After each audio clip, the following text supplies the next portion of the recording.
Team को कराची भेज देते और फिर कहते नहीं जी कराची में मैच नहीं, वापस आ जाए लाहौर। बट ये सारी चीजें हुई, मगर इस वक्त उस पर शोर मचाना, there is no sense about it, because ये शोर उस वक्त मचाना चाहिए था जिस वक्त हाइब्रिड हो रहा था, जिस वक्त पाकिस्तान तन्हा खड़ा हुआ था और बात कर रहा था कि हाइब्रिड ना हो और कोशिश कर रहा था कि पूरा टूर्नामेंट पाकिस्तान में हो। अब फायदा क्या इस पे शोर मचाने का? देखिए, I don't think so David Miller की तब भी सुनी जानी थी और अभी सुनी जाएगी।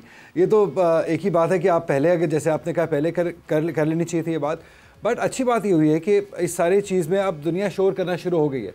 हमने परसों विव रिचर्ड्स का भी बयान सुना कि वो भी खुश नहीं थे कि आप एक टीम को इतना एडवांटेज दे रहे हैं, बाकी सारी टीमों को आप साथ की साथ सी में एक तरफ और एक टीम को आप इतना एडवांटेज दे रहे हैं। हमने अपना काम पूरा कर दिया, हमने अच्छी फैसिलिटीज़ दे दी। जैसे अभी यूसुफ भाई ने कहा, सबसे बेहतरीन फैसिलिटीज़ हमारी थी, ग्राउंड्स को लेके, क्राउड को लेके। जैसे हाफिज साहब ने भी कहा कि कोई ऐसा मिसाप नहीं हुआ, हमने अपना पूरा काम कर दिया। अगर इंडिया नहीं आया उसका नुकसान हुआ, डेफिनेटली क्रिकेट का हुआ, उनको तो शायद फ़ायदा हो गया, लेकिन ओवरऑल क्रिकेट को नुकसान ज़रूर हुआ है। अब दुनिया बात करेगी, दुनिया को बात करनी भी चाहिए, और ये अगर आ जाते तो और बहुत अच्छे तरीके से क्रिकेट होती। उनको भी फायदा होता है कि लाहौर में आकर क्रिकेट खेलते, अच्छी पिच के ऊपर क्रिकेट खेलते। लाहौर वाली कदाफी स्टेडियम भी 350 पे 350 हो रहा है, रन फेस्ट होता है भरपूर किस्म का। तो ये आई थिंक क्रिकेट का नुकसान हुआ है, इंडिविजुअल टीम का शायद थोड़ा फायदा जरूर हुआ। यूसुफ साहब, ये जो एक ही ग्राउंड पे एक ही वेन्यू पर खेलने का आप समझते हैं, वाकई काफ़ी सारे क्रिकेटर्स ने इस पर बात की है, आपको लगता है कि इसका एक इजाफी फ़ायदा भारत को हुआ? तो रोहित ने भी बोला एक दो बार टास्क पे हम मुसलसल इधर खेल रहे हैं और हमें काफ़ी अवेयर होगी इनकी विकेटों की और ग्राउंड क्या सारा पता चल जाता है। और ऊपर से कोई ट्रैवलिंग नहीं है, कोई प्रेशर नहीं है, कोई फटीग नहीं है, आप मैच खेलते हैं वापस नहीं। उन्होंने मगर साथ साथ ये भी बोला है कि हर विकेट अलग है और हम जो प्रैक्टिस करते हैं वो दुबई अकेडमी में प्रैक्टिस करते हैं और अकेडमी की पिचेस इंटायरली डिफरेंट हैं जो हमें दुबई स्टेडियम में पिचेस मिलती हैं। ये गौतम गंभीर ने भी कल बात की। ऑलरेडी 4 मैच वो खेल गए, 4 डिफरेंट विकेटों पे खेल गए, उनको सारा पता है उधर क्या हो रहा है। 2 विकेट्स पे खेले हैं, सिमिलर खेल रहे हैं। जो साउथ अफ्रीका वाली, जो बांग्लादेश और इंडिया की विकेट थी ना वो, और जो इंडिया और न्यूजीलैंड की विकेट थी, that was a similar wicket.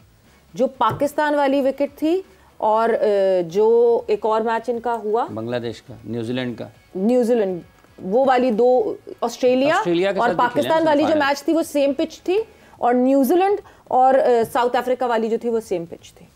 ऐसे कुछ ज्यादा फर्क है नहीं, बेसिकली एक ही है। दुबई में क्या चेंज हो जाता है, एक ही वेदर रहता है वहाँ, मट्टी भी वही है। कोई इतना, या तो आप डिफरेंट जैसे कंट्री होती है ना, कोई आप ऑस्ट्रेलिया इंग्लैंड में खेल रहे हैं तो डिफरेंट आप सिटीज में जाते हैं, डिफरेंट विकेटें मिलती हैं।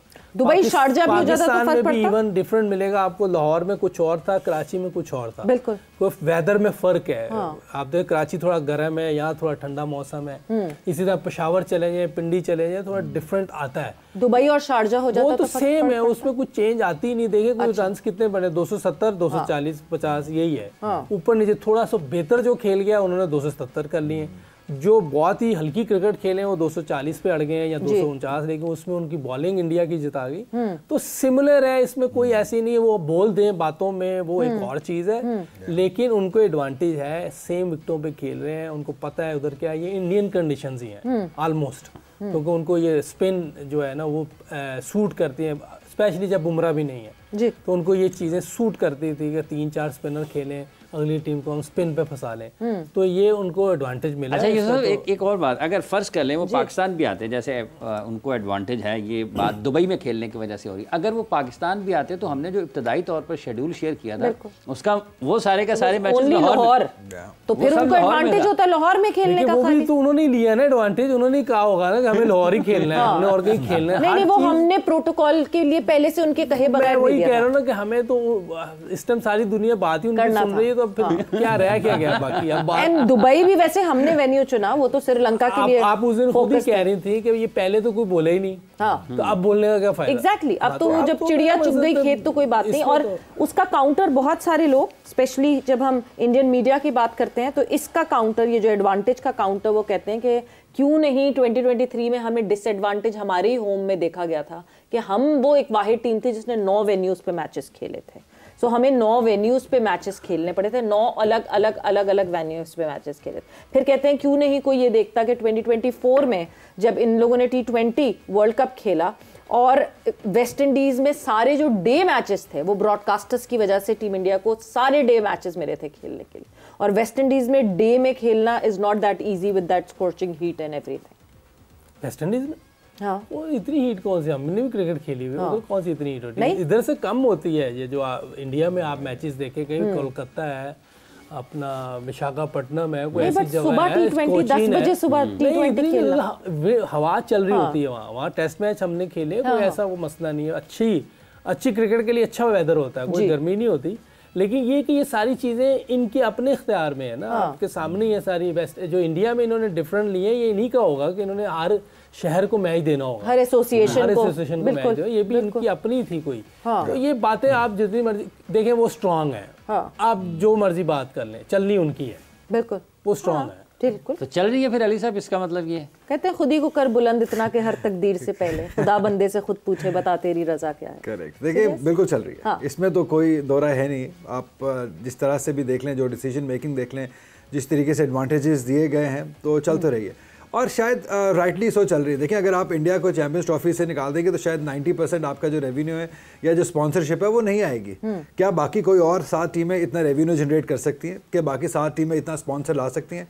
आई डोंट थिंक सो कि ला सकते हैं। नहीं कर सकता ना बाहर रहना, 90% आईसीसी का जाएगा तो 190 का अपना नहीं कर सकते हैं ना। उनकी टीम यहाँ भी आती है ना तो अच्छा परफॉर्म करती है, उनके पास कॉम्बिनेशन बहुत अच्छा है, एडवांटेज अपनी जगह। वो किसी भी सरफेस पे खेलते तो परफॉर्मेंस अच्छा खेलते, लेकिन आप जिस तरह की विकेटें हैं तो रोहित शर्मा 200 लगा देता फिर, बिल्कुल। तो इसमें तो आप नहीं कह सकते, लेकिन जो ट्रैवलिंग का और दूसरी चीजें, रेस्ट उनको 5-5 दिन का रेस्ट टीम मिला, उनकी इस कैलिबर की है कि कोई भी अच्छा खेल सकते हैं, कहीं भी अच्छा खेल सकते हैं। हाँ बिल्कुल, एक कंप्लीट मिक्स, एक कंप्लीट पैकेज है। बट पैकेज तो नहीं, हमारे पास कुछ वीडियो जरूर मौजूद है। सो अब आ गया बड़ा एक इंटरेस्टिंग टाइम फ्रेम, और वहाँ ये इंटरेस्टिंग इसलिए होता है बिकॉज बहुत सारी चीज़ें सीखने को मिलती है। मतलब आज के टाइम पे, इस टाइम फ्रेम पे शायद मैं भी थोड़ी सी बैटिंग सीख जाऊं बिकॉज यूसुफ हमारे साथ मौजूद है। और जिस तरह अब्दुल्ला शफीक, मुसलसल बात होती है, बहुत सारे लोग अब्दुल्ला शफीक को बहुत टेक्निकल प्लेयर कहते हैं, बट क्यों अब्दुल्ला शफीक रेगुलरिटी में फिर एक ही तरीके से या तो आउट हो रहे होते हैं,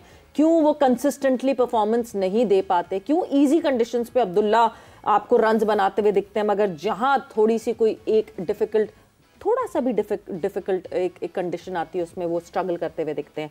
सो इन सारे सवालात के जवाब आज यूसुफ एक चीज इधर आने से पहले, जैसे अभी आपने कहा कि टेक्निकल अच्छा लगता है जी, अच्छा, उसकी वजह पता क्या है? इसका स्टांस अच्छा है, ओके, हेड स्टिल है, इसलिए बहुत से लोग समझते हैं कि ये टेक्निकल अच्छा है। हाँ, मैंने क्योंकि इतने सारे लोग ये कहते हुए सुना बड़ा टेक्निकल, ऐसा लगता है कि इन लोगों की क्रिकेट को चेक करना पड़ेगा कि इनकी क्या है, लेकिन वो इस वजह से लगता है। ठीक है, पाकिस्तान के मौजूदा जो साबिक कप्तान है बाबर आजम साहब, वो भी यही कहते हैं।